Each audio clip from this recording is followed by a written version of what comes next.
সাকসেসরস note রেখে যাচ্ছি। আমরা গণঅভ্যুত্থানের মধ্যে দিয়ে যে সরকার দেশের দায়িত্ব নিয়েছিল, আমরা 18 মাস জনগণের স্বার্থে রাষ্ট্রে যে গত 15.5 বছরের যে ফ্যাসিবাদী শাসন, তার থেকে দেশকে একটা নতুন গতির মধ্যে নিয়ে আসার জন্য চেষ্টা করেছি। জনগণের কাছে দায়বদ্ধ থাকার চেষ্টা করেছি আমাদের কাজের জন্য, এবং সেই আকাঙ্ক্ষা বাস্তবায়নের জন্য চেষ্টা করেই আমাদের সাকসেসরস নোট রেখে যাচ্ছি 3টা মন্ত্রণালয়তেই। উনারা দেখবেন আমরা কি করেছি, আমরা কি উদ্দেশ্যে মন্ত্রণালয়গুলো চালানোর চেষ্টা করেছি এবং কি ধরনের কাজগুলো নিয়েছি, এবং তারপরে উনারা উনাদের বিবেচনা অনুযায়ী সিদ্ধান্ত নেবেন।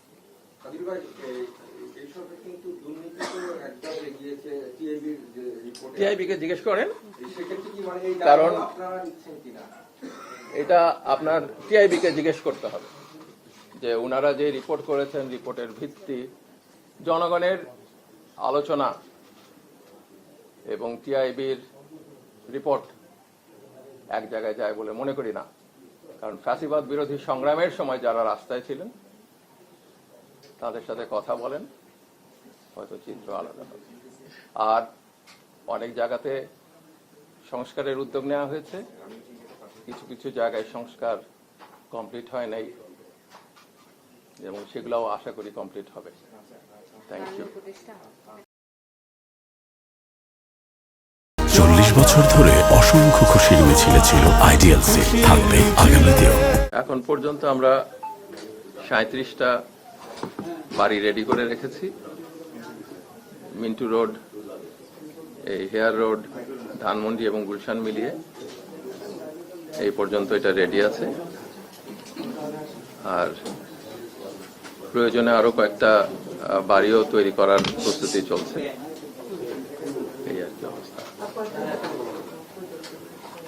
সেটা আমরা চেষ্টা করছি, এবং এটা আমরা 1-2 দিনের মধ্যেই উনারা শপথ নিতে নিতেই এটা তৈরি হয়ে যাবে।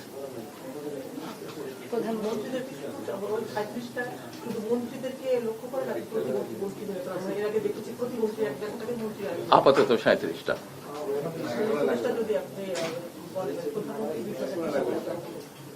ওইটা উনারা যেভাবে চান সেভাবে হবে, জায়গা উনাদের সঙ্গে আলোচনা করে সিদ্ধান্ত নেওয়া হবে। Thank you.